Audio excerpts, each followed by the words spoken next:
I had this biasism. I'm like, but you're a dude. I can't count on. I was like, I can't count on you to like. Yes. I'm like, I guarantee you a bunch. I open the drawer and it's gonna be jam full of stuff, Yes. and it's like, no, I'm on done. It's like, I open her drawer and it's gonna be like color coordinated and like, Yes. and I'm like, I give you a knows where to-do everything list is. and it's Yep. gonna just be like, boom, and I'm like, I need that. I'm like looking at some of these like women team leaders in other like offices or even mine as well, and just like how they're able to, you know, show up before morning meetings and just make sure that the office is clean, you know, candles so that people can come and have like this good like aura, like just they're making them just feel like a lot better.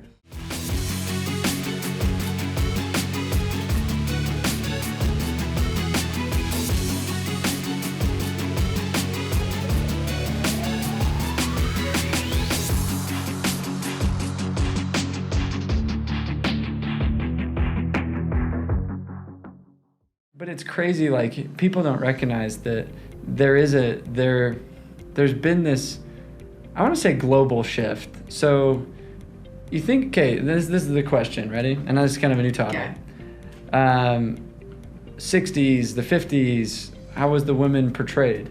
They're stay at Stay at home, the cookers, they're the look cleaners. pretty, Yeah. be in a nice dress Gotta all the make time. sure Yeah. that they don't, you know, look too overweight or anything. And so the global business shift over the last maybe 10 years, like, I don't think it's been massive a long time. Yeah. Now you're seeing a much more, you know, the Sunrun CEO was a female. So You had cool. a lot of big names in this female space saying, wow, there's power in women leadership. Yes. What do you find some of the natural qualities women tend to have moving into leadership and business owners that men tend to not have?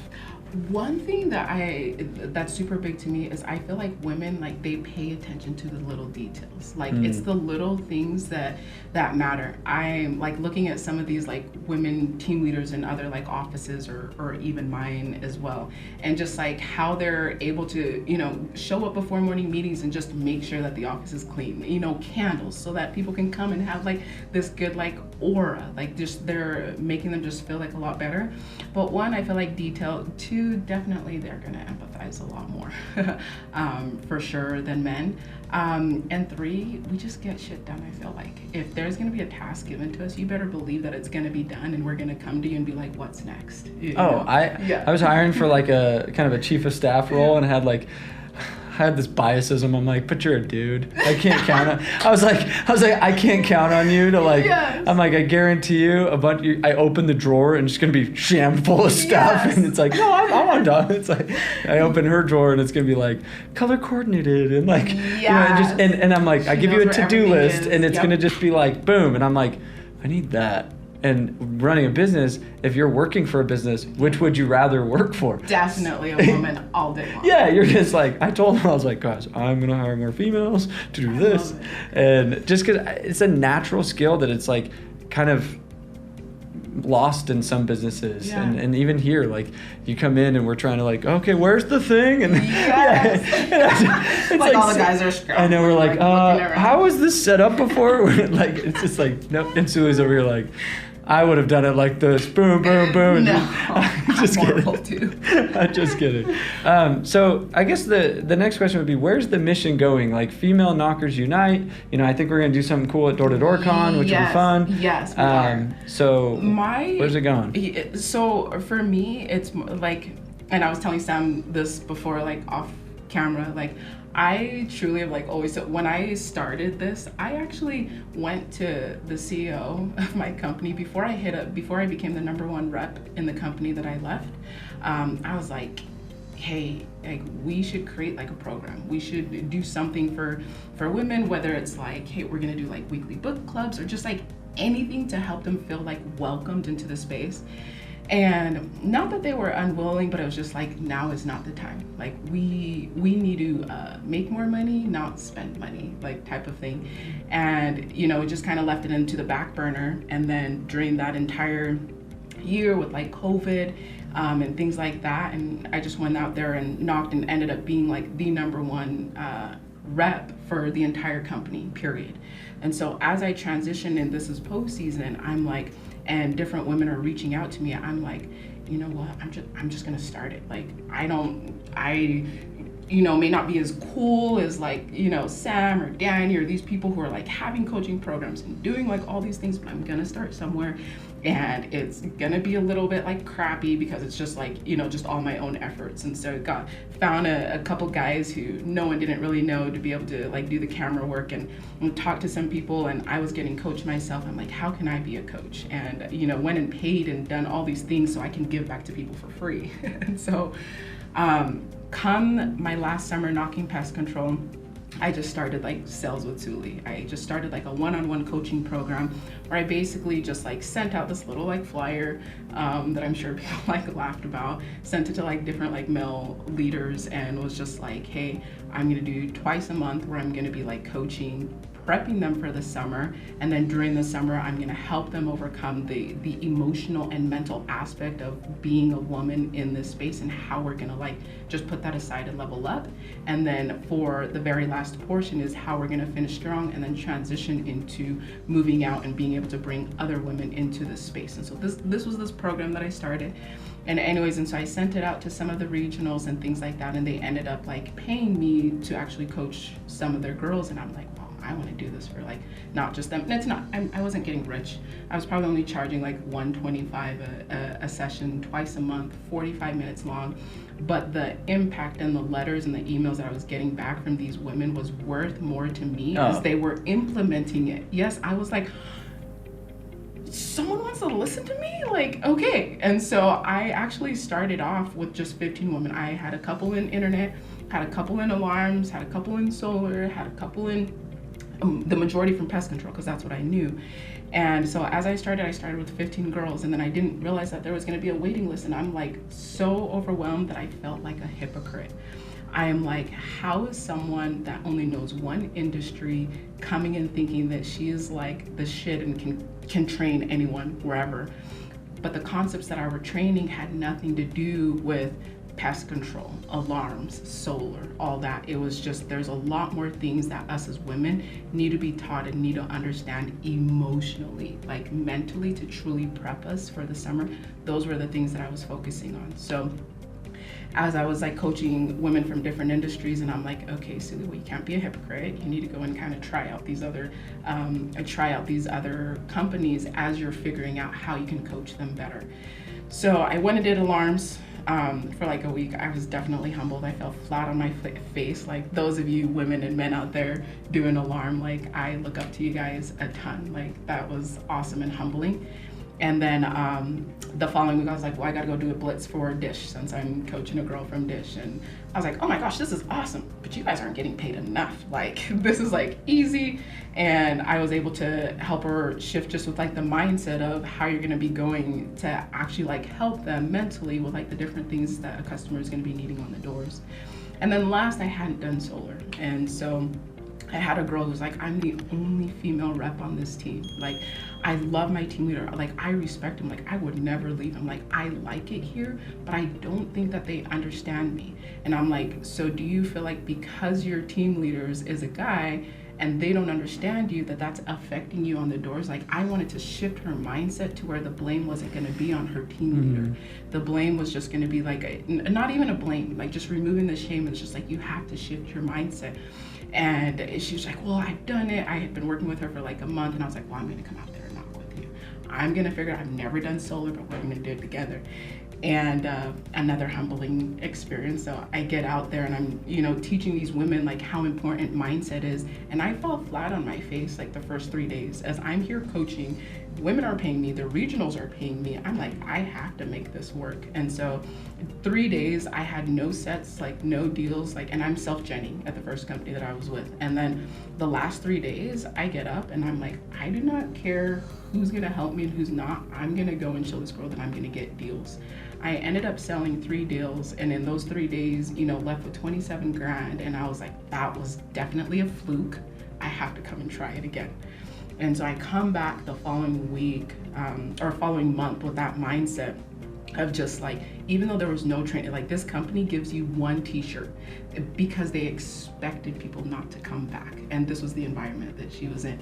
And so she felt like she was already set up for failure. So I go in like the following week, I'm like, well, I'm gonna create training. Like, I've never done solar, but we're gonna make stuff up and we're gonna make it work. And in those 6 days, just with that mindset, you know, ended up walking away with a deal a day. Like that was just like my goal in solar. If I'm gonna go in self-gen, I'm gonna get a deal every single day, and I left with 7. You know, little over a lot of money. And after that, her mindset shifted. She's not with me. She's still with that same company. She's doing great. She's now like turning it in internally that it doesn't matter whether her team leader, you know, is male or female. She's starting to understand that she just has to be more in control of her mindset, more in control of like her environment. Like what can she bring to the table? And that's the awareness that I'm wanting to bring in like every single industry, is one, not only how we can bring awareness to ourselves personally, mentally, and emotionally, just as women, whether we are only one or whether there's 10 of us on the team, we don't all need to share the same t-shirt. But I feel like that there's just like power and significance of social media, being able to like reach out to someone and say, holy cow, you are doing awesome.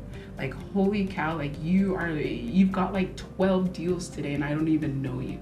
Like that is my ultimate goal, is even as I'm still meeting other women, there's still the scarcity mindset.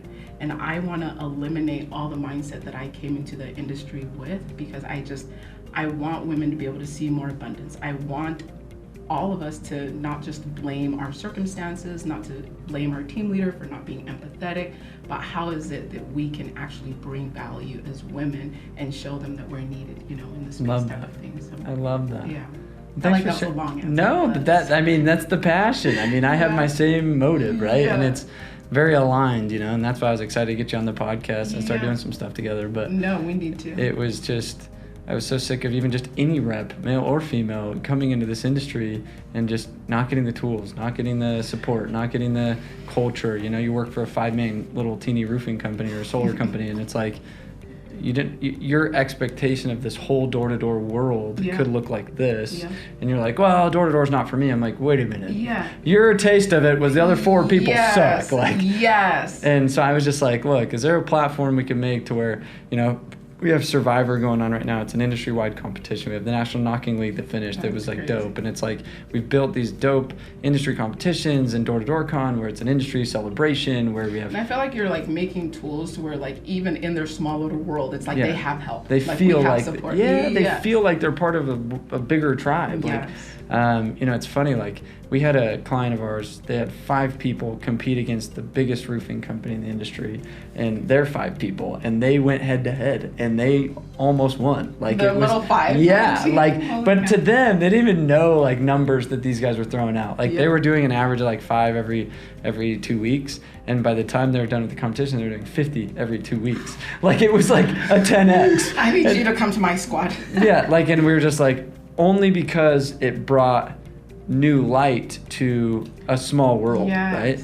And so it's just a matter of saying, okay, is there a world where this industry has its own standard, no matter where you're at, what shirt, what color, you know, what industry you're playing in, and it's just, hey, here's the standards, and we're going to continue to up-level that. And that was the mission, and it's been cool to watch. Like, we founded the Door-to-Door Association, and, you know, now this women thing, we're starting a DD recovery thing, we're doing just like really cool stuff to bring little communities together, and that's why I was like, there's a female community in this world. That's what I want. The lonesome dove, that girl that was like, I'm the only girl in this whole company. She's like, wait, there's other door knockers that are girls too? Like, she had no idea. And I'm like, no, there's tribes out there that you could be part of that help sustain your success. And she loves her team. Like, she loves being where she's at. She just now enjoys the fact of like feeling like just a sense of community. And that's all I want for like women. That's like my vision, is that we're just not having like this, okay, well, we just got to step on her. We can't cheer for her. We can't do any of these things for her because, one, she's not wearing my t-shirt. One, she won't let me recruit her. One, she won't let me it's like, you're dead to me because you didn't work for me. It's like, we need to stop saying that, please. Like, please. And so I think for me, like with this whole, when I started the page, one, I'm not even a social media guru. Like, my brother has a social media, but he runs my page, and it's literally where a lot of this stuff is like coming from. I'm like, I didn't know that you need to be good in social media to be relevant, but like just a little bit of that, like people were reaching out, and I was just like, holy cow, there really is there really is what's the word with like the social media, there really is good to it if you're looking for it. And so some people who just only saw me on social media and reached out and was like, hey, like I'm having this issue with like this company, like what could I do better with like XYZ? Whereas if I never put myself out there, I feel like I wouldn't be able to like reach that person, and she doesn't need to wear the same shirt or work for the same company. And that's just what I think companies need to embody. Yeah. So you guys heard it firsthand. We got to kind of wrap up, but this is Suli. Go follow her. Female Knockers Unite and on Instagram, and share this and maybe tag any girl knockers you know, or share this with the teams that you know that could really benefit from this. Because there's like, it doesn't matter male or female. Like, guys, I'm telling you, we put our own excuses to not succeeding in this, and we're like, it's because I'm X, and I'm like, no, it's because you're thinking you suck. And if you start telling yourself how good you will be, and you start doing the work and you start practicing, you're gonna get better. Like and I could give you 1,000 use cases of that, and I really appreciate you being on the show and having me, making this happen. So thank you. Like I definitely look up to you basically in this industry, and I hope that I can help you make a difference too. Thank you. So thanks for having me. Much love. Peace. Have a good one, guys.